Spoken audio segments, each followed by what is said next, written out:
दशरथ नंदन राजा राम बड़े कृपालु मेरे राम।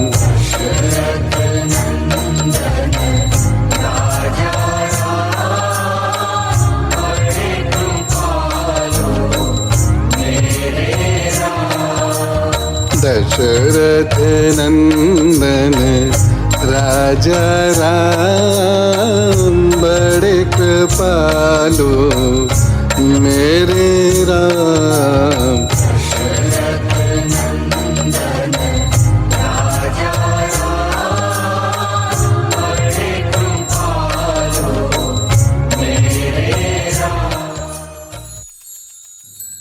माँ भारती को प्रणाम।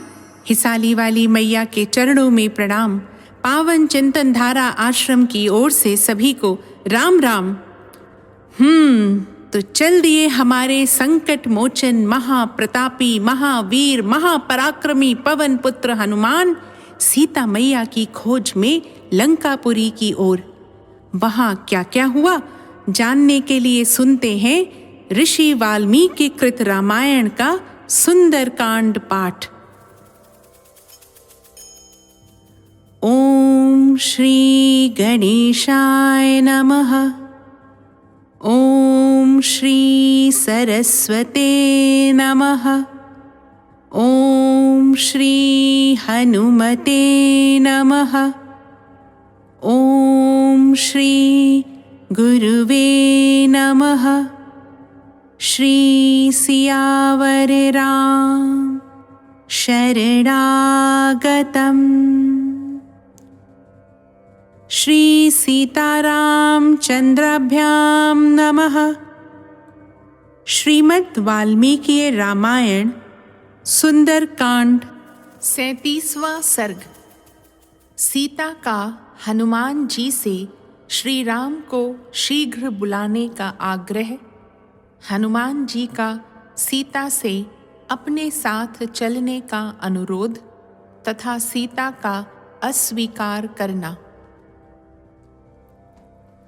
हनुमान जी का पूर्वोक्त वचन सुनकर पूर्ण चंद्रमा के समान मनोहर मुख वाली सीता ने उनसे धर्म और अर्थ से युक्त बात कही।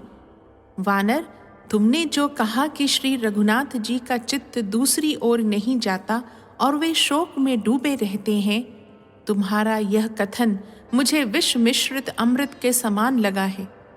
कोई बड़े भारी ऐश्वर्य में स्थित हो अथवा अत्यंत भयंकर विपत्ति में पड़ा हो, काल मनुष्य को इस तरह खींच लेता है मानो उसे रस्सी में बांध रखा हो। वानर शिरोमणि, देव के विधान को रोकना प्राणियों के वश की बात नहीं है। उदाहरण के लिए सुमित्रा कुमार लक्ष्मण को, मुझको और श्री राम को भी देख लो। हम लोग किस तरह वियोग दुख से मोहित हो रहे हैं।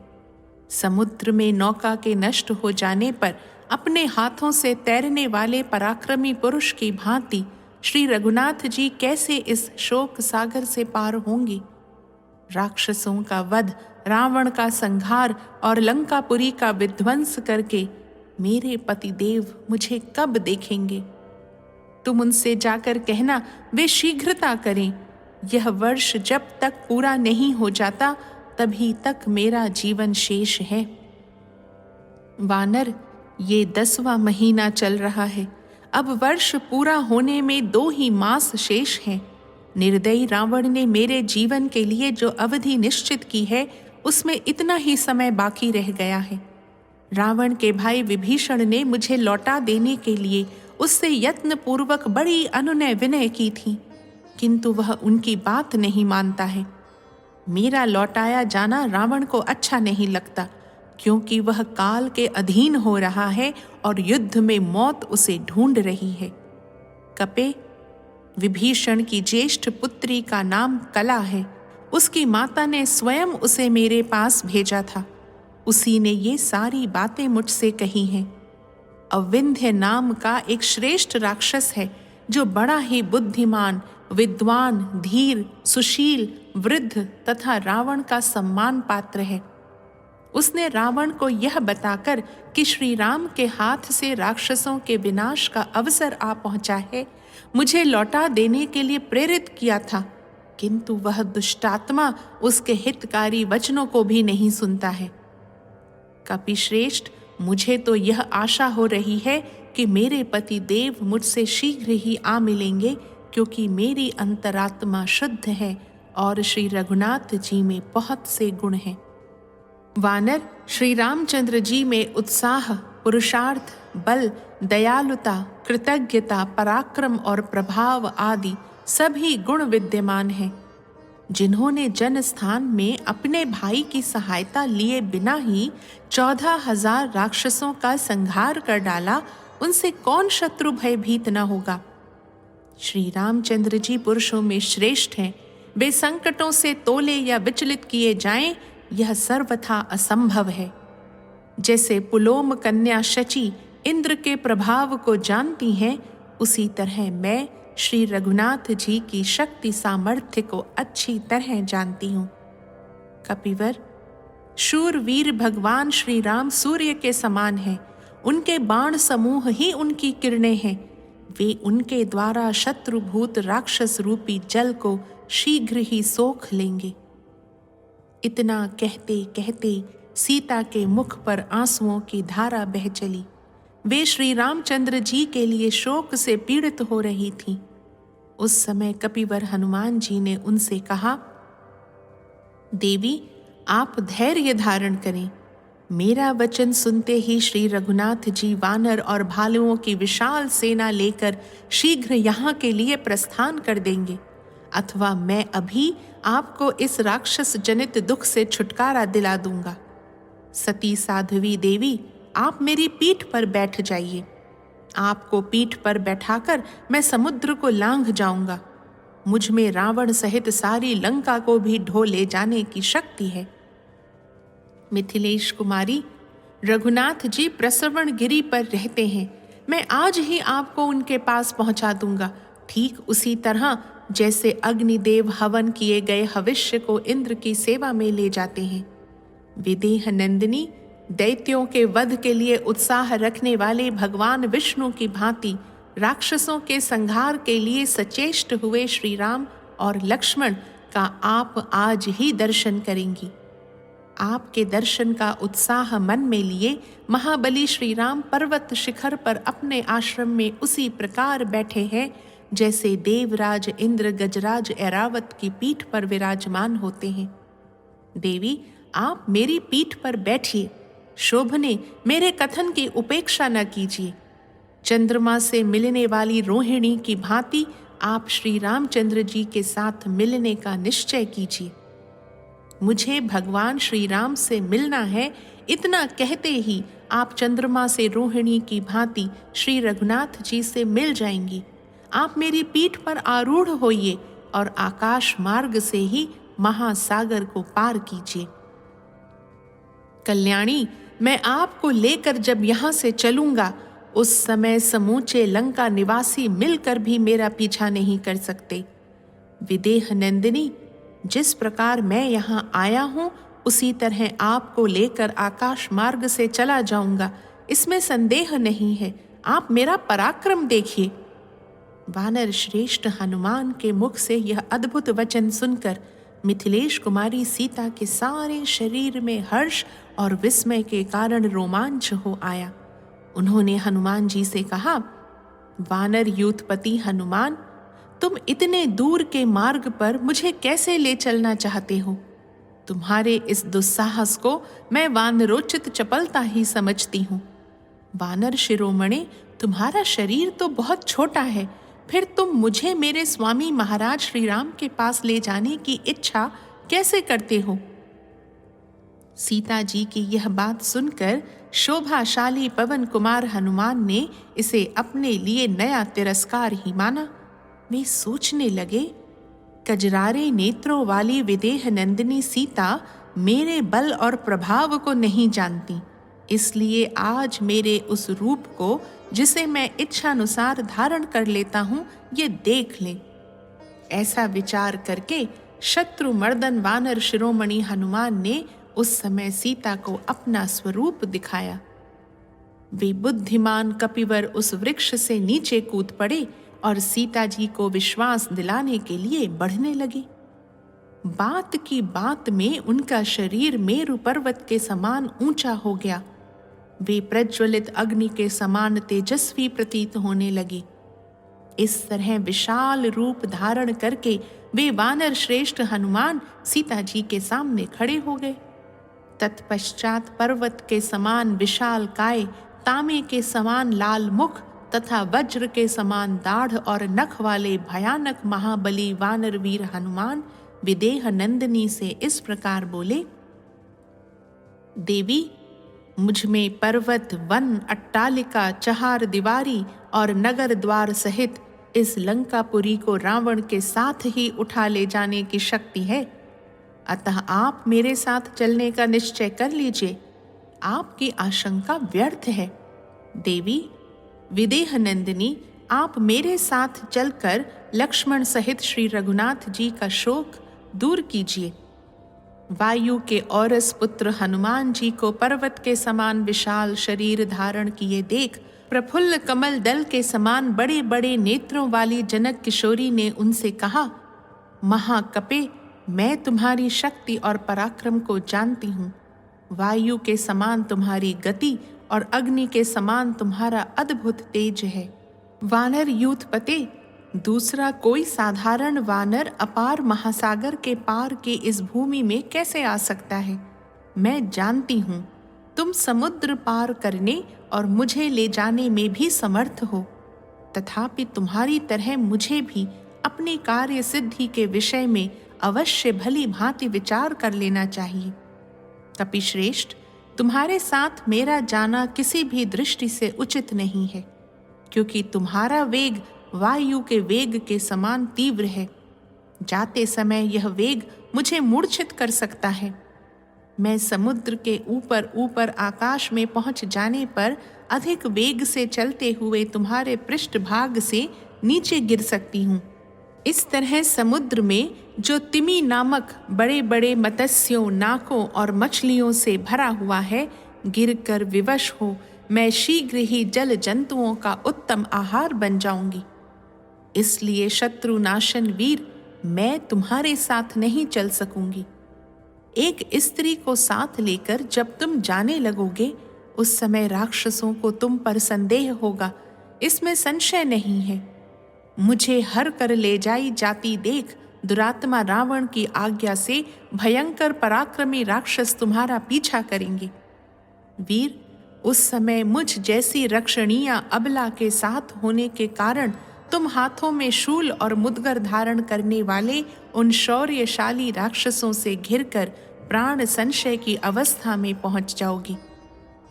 आकाश में अस्त्र शस्त्रधारी बहुत से राक्षस तुम पर आक्रमण करेंगे और तुम्हारे हाथ में कोई भी अस्त्र न होगा। उस दशा में तुम उन सबके साथ युद्ध और मेरी रक्षा दोनों कार्य कैसे कर सकोगे? कपिश्रेष्ठ, उन क्रूर कर्मा राक्षसों के साथ जब तुम युद्ध करने लगोगे, उस समय मैं भय से पीड़ित होकर तुम्हारी पीठ से अवश्य ही गिर जाऊंगी।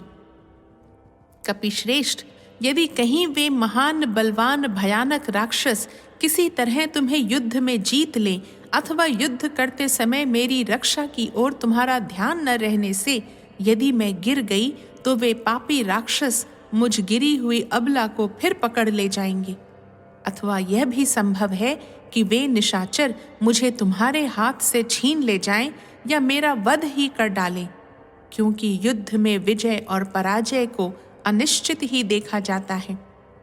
अथवा वानर शिरोमणि, यदि राक्षसों की अधिक डांट पड़ने पर मेरे प्राण निकल गए, तो फिर तुम्हारा यह सारा प्रयत्न निष्फल ही हो जाएगा।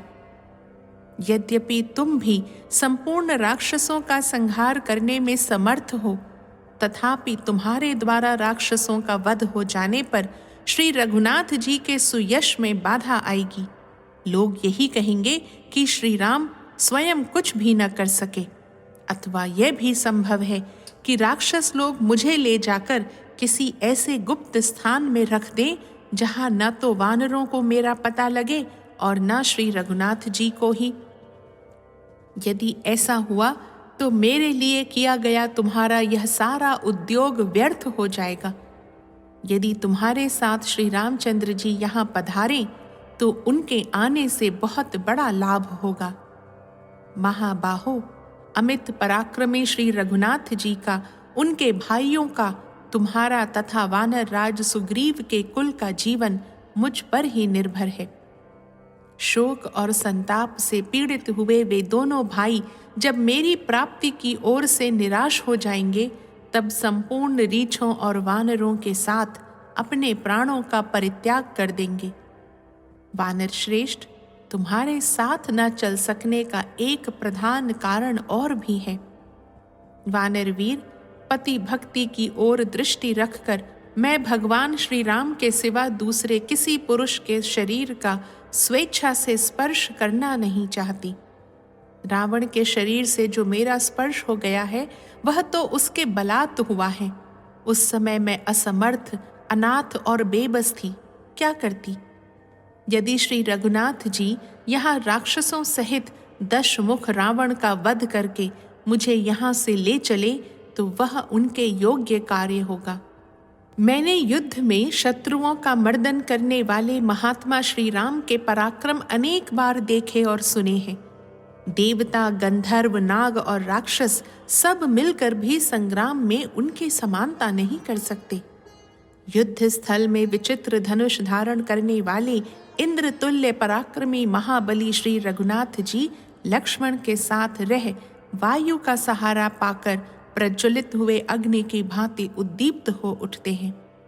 उस समय उन्हें देखकर उनका वेग कौन सह सकता है? वानर शिरोमणि, सम्रांगण में अपने बाण रूपी तेज से प्रलयकालीन सूर्य के समान प्रकाशित होने वाले और मतवाले दिग्गज की भांति खड़े हुए रणमर्दन श्री राम और लक्ष्मण का सामना कौन कर सकता है? इसलिए कपिश्रेष्ठ, वानर वीर, तुम प्रयत्न करके यूथपति सुग्रीव और लक्ष्मण सहित मेरे प्रियतम श्री रामचंद्र जी को शीघ्र यहाँ बुला ले आओ। मैं श्री राम के लिए चिरकाल से शोकाकुल हो रही हूँ। तुम उनके शुभ गमन से मुझे हर्ष प्रदान करो। इस प्रकार श्री वाल्मीकि निर्मित आर्ष रामायण आदि काव्य के सुंदर कांड में 37वां सर्ग पूरा हुआ। निश्चय प्रेम प्रतीति ते, विनय करे सन्मान, तेहि के कारज सकल शुभ, सिद्ध करे हनुमान। 38वां सर्ग। सीता जी का हनुमान जी को पहचान के रूप में चित्रकूट पर्वत पर घटित हुए एक कौवे के प्रसंग को सुनाना, भगवान श्री राम को शीघ्र बुला लाने के लिए अनुरोध करना और चूड़ामणि देना। सीता के इस वचन से कपिश्रेष्ठ हनुमान जी को बड़ी प्रसन्नता हुई। वे बातचीत में कुशल थे। उन्होंने पूर्वोक्त बातें सुनकर सीता से कहा, देवी, आपका कहना बिल्कुल ठीक और युक्ति संगत है। शुभ दर्शने, आपकी यह बात नारी स्वभाव के तथा पतिव्रताओं की विनयशीलता के अनुरूप है। इसमें संदेह नहीं कि आप अबला होने के कारण मेरी पीठ पर बैठकर 100 योजन विस्तृत समुद्र के पार जाने में समर्थ नहीं हैं। जनक नंदिनी, आपने जो दूसरा कारण बताते हुए कहा है कि मेरे लिए श्री रामचंद्र जी के सिवा दूसरे किसी पुरुष का स्वेच्छा पूर्वक स्पर्श करना उचित नहीं है, यह आपके ही योग्य है। देवी, महात्मा श्री राम की धर्म पत्नी के मुख से ऐसी बात निकल सकती है। आपको छोड़कर दूसरी कौन स्त्री ऐसा वचन कह सकती है? देवी, मेरे सामने आपने जो जो पवित्र चेष्टाएं की और जैसी जैसी उत्तम बातें कही हैं, वे सब पूर्ण रूप से श्री रामचंद्र जी मुझसे सुनेंगे। देवी, मैंने जो आपको अपने साथ ले जाने का आग्रह किया उसके बहुत से कारण हैं। एक तो मैं श्री रामचंद्र जी का शीघ्र ही प्रिय करना चाहता था, अतः स्नेहपूर्ण हृदय से ही मैंने ऐसी बात कही है। दूसरा कारण यह है कि लंका में प्रवेश करना सबके लिए अत्यंत कठिन है। तीसरा कारण है महासागर को पार करने की कठिनाई है। इन सब कारणों से तथा अपने में आपको ले जाने की शक्ति होने से मैंने ऐसा प्रस्ताव किया था। मैं आज ही आपको श्री रघुनाथ जी से मिला देना चाहता था, अतः अपने परम आराध्य गुरु श्री राम के प्रति स्नेह और आपके प्रति भक्ति के कारण ही मैंने ऐसी बात कही थी, किसी और उद्देश्य से नहीं। किंतु सती साध्वी देवी, यदि आपके मन में मेरे साथ चलने का उत्साह नहीं है तो आप अपनी कोई पहचान ही दे दीजिए, जिससे श्री रामचंद्र जी यह जान ले कि मैंने आपका दर्शन किया है। हनुमान जी के ऐसा कहने पर देवकन्या के समान तेजस्विनी सीता अश्रु गदगद वाणी में धीरे धीरे इस प्रकार बोली, वानर श्रेष्ठ, तुम मेरे प्रियतम से यह उत्तम पहचान बताना। नाथ, चित्रकूट पर्वत के ऊपर पूर्व वाले भाग पर जो मंदाकिनी नदी के समीप है तथा जहाँ फल मूल और जल की अधिकता है, उस सिद्ध सेवित प्रदेश में तापस आश्रम के भीतर जब मैं निवास करती थी, उन्हीं दिनों नाना प्रकार के फूलों की सुगंध से वासित उस आश्रम के उपवनों में जल विहार करके आप भीगे हुए आए और मेरी गोद में बैठ गए। तदनंतर किसी दूसरे समय एक मांस लोलुप कौवा आकर मुझ पर चोंच मारने लगा। मैंने ढेला उठाकर उसे हटाने की चेष्टा की, परंतु मुझे बार बार चोंच मारकर वह कौवा वहीं कहीं छिप जाता था। उस बलि भोजी कौवे को खाने की इच्छा थी, इसलिए वह मेरा मांस नोचने से निवृत्त नहीं होता था। मैं उस पक्षी पर बहुत कुपित थी, अतः अपने लहंगे को दृढ़ता पूर्वक कसने के लिए कटी सूत्र नारे को खींचने लगी। उस समय मेरा वस्त्र कुछ नीचे खिसक गया और उसी अवस्था में आपने मुझे देख लिया। देखकर आपने मेरी हंसी उड़ाई। इससे मैं पहले तो कुपित हुई और फिर लज्जित हो गई। इतने में ही उस भक्ष्य लोलुप कौवे ने फिर चोंच मारकर मुझे क्षत विक्षत कर दिया और उसी अवस्था में मैं आपके पास आई। आप वहां बैठे हुए थे। मैं उस कौवे की हरकत से तंग आ गई थी, अतः थक कर आपकी गोद में आ बैठी। उस समय मैं कुपित सी हो रही थी और आपने प्रसन्न होकर मुझे सांत्वना दी। नाथ, कौवे ने मुझे कुपित कर दिया था। मेरे मुख पर आंसुओं की धारा बह रही थी और मैं धीरे धीरे आंखें पोंछ रही थी। आपने मेरी उस अवस्था को लक्ष्य किया। हनुमान, मैं थक जाने के कारण उस दिन बहुत देर तक श्री रघुनाथ जी की गोद में सोई रही। फिर उनकी बारी आई और वे भरत के बड़े भाई मेरी गोद में सिर रखकर सो रहे। इसी समय वह कौवा फिर वहां आया। मैं सोकर जगने के बाद श्री रघुनाथ जी की गोद से उठकर बैठे ही थी कि उस कौवे ने सहसा झपट कर मेरी छाती में चोंच मार दी। उसने बारंबार उड़कर मुझे अत्यंत घायल कर दिया। मेरे शरीर से रक्त की बूंदें झरने लगी। इससे श्री रामचंद्र जी की नींद खुल गई और वे जाग कर उठ बैठे। मेरी छाती में घाव हुआ देख महाबाहु श्री राम उस समय कुपित हो उठे और फुफकारते हुए विषधर सर्प के समान जोर जोर से सांस लेते हुए बोले, हाथी की सूंड के समान जांघों वाली सुंदरी, किसने तुम्हारी छाती को क्षत विक्षत किया है? कौन रोष से भरे हुए 5 मुख वाले सर्प के साथ खेल रहा है? इतना कहकर जब उन्होंने इधर उधर दृष्टि डाली, तब उस कौवे को देखा जो मेरी ओर ही मुंह किए बैठा था। उसके तीखे पंजे खून से रंग गए थे। वह पक्षियों में श्रेष्ठ कौवा इंद्र का पुत्र था। उसकी गति वायु के समान तीव्र थी। वह शीघ्र ही स्वर्ग से उड़कर पृथ्वी पर आ पहुंचा था। उस समय बुद्धिमानों में श्रेष्ठ महाबाहु श्री राम के नेत्र क्रोध से घूमने लगी। उन्होंने उस कौवे को कठोर दंड देने का विचार किया। श्री राम ने कुश की चटाई से एक कुश निकाला और उसे ब्रह्मास्त्र के मंत्र से अभिमंत्रित किया। अभिमंत्रित करते ही वह कालाग्नि के समान प्रज्वलित हो उठा। उसका लक्ष्य वह पक्षी ही था।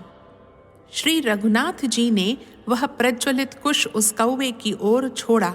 फिर तो वह आकाश में उसका पीछा करने लगा। वह कौवा कई प्रकार की उड़ानें लगाता अपने प्राण बचाने के लिए इस संपूर्ण जगत में भागता फिरा, किंतु उस बाण ने कहीं भी उसका पीछा न छोड़ा। उसके पिता इंद्र तथा समस्त श्रेष्ठ महर्षियों ने भी उसका परित्याग कर दिया। तीनों लोकों में घूमकर अंत में वह पुनः भगवान श्री राम के ही शरण में आया। रघुनाथ जी शरणागत वत्सल हैं। उनकी शरण में आकर जब वह पृथ्वी पर गिर पड़ा तब उन्हें उस पर दया आ गई। अतः वध के योग्य होने पर भी उस कौवे को उन्होंने मारा नहीं, उबारा। उसकी शक्ति क्षीण हो चुकी थी और वह उदास होकर सामने गिरा था। इस अवस्था में उसको लक्ष्य करके भगवान बोले, ब्रह्मास्त्र को तो व्यर्थ किया नहीं जा सकता, अतः बताओ इसके द्वारा तुम्हारा कौन सा अंग भंग किया जाए। फिर उसकी सम्मति के अनुसार श्री राम ने उस अस्त्र से उस कौवे की दाहिनी आंख नष्ट कर दी। इस प्रकार दायां नेत्र देकर वह अपने प्राण बचा सका। तदनंतर दशरथ नंदन राजा राम को नमस्कार करके उन वीर शिरोमणि से विदा लेकर वह अपने निवास स्थान को चला गया। कपिश्रेष्ठ, तुम मेरे स्वामी से जाकर कहना, प्राणनाथ पृथ्वीपते, आपने मेरे लिए एक साधारण अपराध करने वाले कौवे पर भी ब्रह्मास्त्र का प्रयोग किया था। फिर जो आपके पास से मुझे हर ले आया उसको आप कैसे क्षमा कर रहे हैं? नरश्रेष्ठ, मेरे ऊपर महान उत्साह से पूर्ण कृपा कीजिए। प्राणनाथ, जो सदा आपसे सनाथ है वह सीता आज अनाथ सी दिखाई देती है। दया करना सबसे बड़ा धर्म है, यह मैंने आपसे ही सुना है। मैं आपको अच्छी तरह जानती हूँ। आपका बल, पराक्रम और उत्साह महान है। आपका कहीं आर पार नहीं है। आप असीम हैं। आपको कोई क्षुब्ध या पराजित नहीं कर सकता। आप गंभीरता में समुद्र के समान हैं। समुद्र पर्यंत सारी पृथ्वी के स्वामी हैं तथा इंद्र के समान तेजस्वी हैं। मैं आपके प्रभाव को जानती हूँ। रघुनंदन, इस प्रकार अस्त्र वेत्ताओं में श्रेष्ठ, बलवान और शक्तिशाली होते हुए भी आप राक्षसों पर अपने अस्त्रों का प्रयोग क्यों नहीं करते हैं? पवन कुमार, नाग, गंधर्व, देवता और मरुदगण कोई भी सम्रांगण में श्री रामचंद्र जी का वेग नहीं सह सकते। उन परम पराक्रमी श्री राम के हृदय में यदि मेरे लिए कुछ व्याकुलता है तो वे अपने तीखे सायकों से इन राक्षसों का संहार क्यों नहीं कर डालते? अथवा शत्रुओं को संताप देने वाले महाबली वीर लक्ष्मण ही अपने बड़े भाई की आज्ञा लेकर मेरा उद्धार क्यों नहीं करते हैं? वे दोनों पुरुष सिंह वायु तथा इंद्र के समान तेजस्वी हैं। यदि वे देवताओं के लिए भी दुर्जय हैं तो किस लिए मेरी उपेक्षा करते हैं? निसंदेह मेरा ही कोई महान पाप उदित हुआ है जिससे वे दोनों शत्रु संतापी वीर मेरा उद्धार करने में समर्थ होते हुए भी मुझ पर कृपा दृष्टि नहीं कर रहे हैं। विदेह कुमारी सीता ने आंसू बहाते हुए जब यह करुणा युक्त बात कही तब इसे सुनकर वानर यूथपति महातेजस्वी हनुमान इस प्रकार बोले, देवी, मैं सत्य की शपथ खाकर आपसे कहता हूँ कि श्री रामचंद्र जी आपके विरह शोक से पीड़ित हो अन्य सब कार्यों से विमुख हो गए हैं। केवल आपका ही चिंतन करते रहते हैं। श्री राम के दुखी होने से लक्ष्मण भी सदा संतप्त रहते हैं। किसी तरह आपका दर्शन हो गया, अब शोक करने का अवसर नहीं है। शोभने, इसी घड़ी से आप अपने दुखों का अंत होता देखेंगी। वे दोनों पुरुष सिंह राजकुमार बड़े बलवान हैं तथा आपको देखने के लिए उनके मन में विशेष उत्साह है, अतः वे समस्त राक्षस जगत को भस्म कर डालेंगे। विशाल लोचने, रघुनाथ जी समरांगण में क्रूरता प्रकट करने वाले रावण को उसके बंधु बांधवों सहित मारकर आपको अपनी पुरी में ले जाएंगे। अब भगवान श्री राम, महाबली लक्ष्मण, तेजस्वी सुग्रीव तथा वहां एकत्र हुए वानरों के प्रति आपको जो कुछ कहना हो वह कहिए। हनुमान जी के ऐसा कहने पर देवी सीता ने फिर कहा, कपिश्रेष्ठ, मनस्विनी कौसल्या देवी ने जिन्हें जन्म दिया है तथा जो संपूर्ण जगत के स्वामी हैं, उन श्री रघुनाथ जी को मेरी ओर से मस्तक झुकाकर प्रणाम करना और उनका कुशल समाचार पूछना।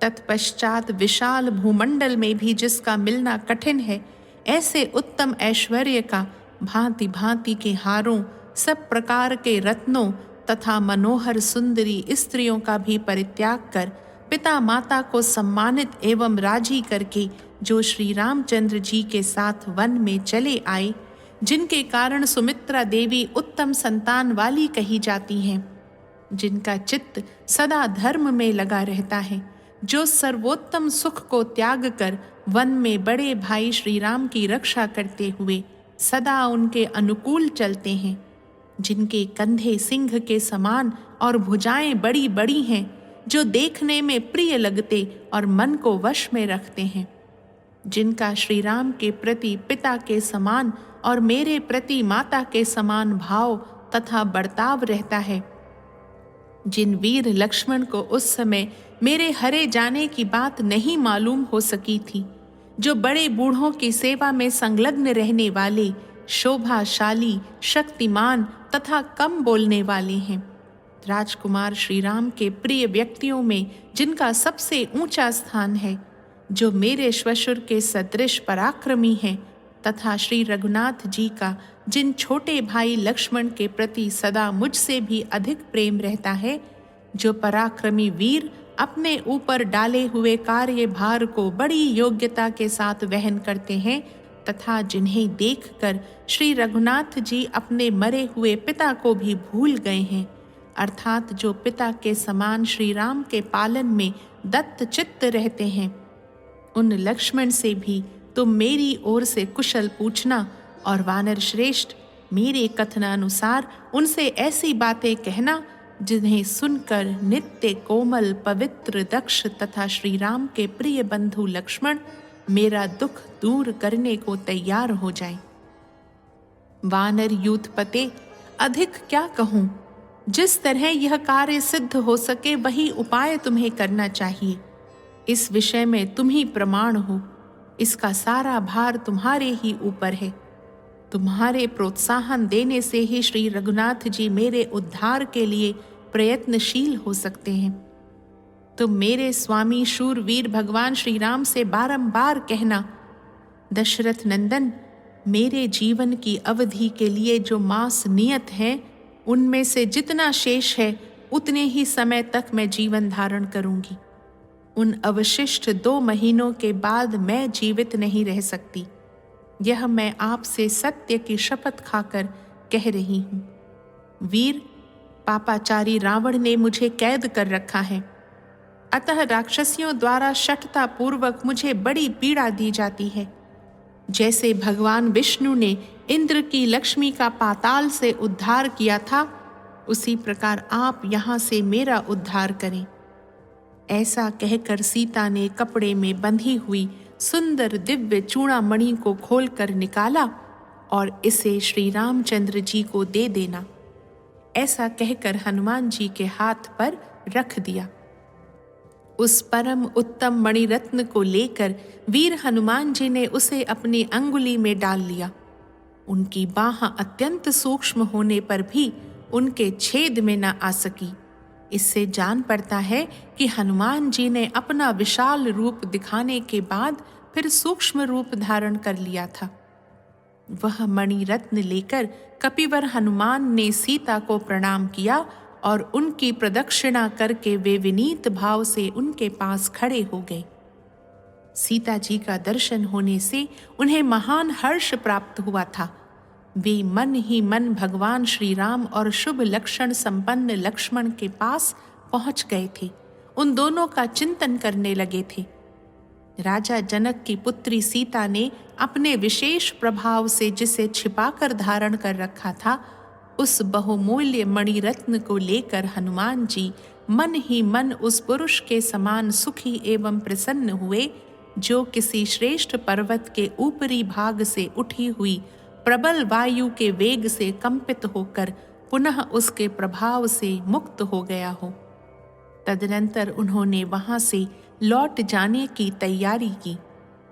इस प्रकार श्री वाल्मीकि निर्मित आर्ष रामायण आदि काव्य के सुंदर कांड में 38वां सर्ग पूरा हुआ।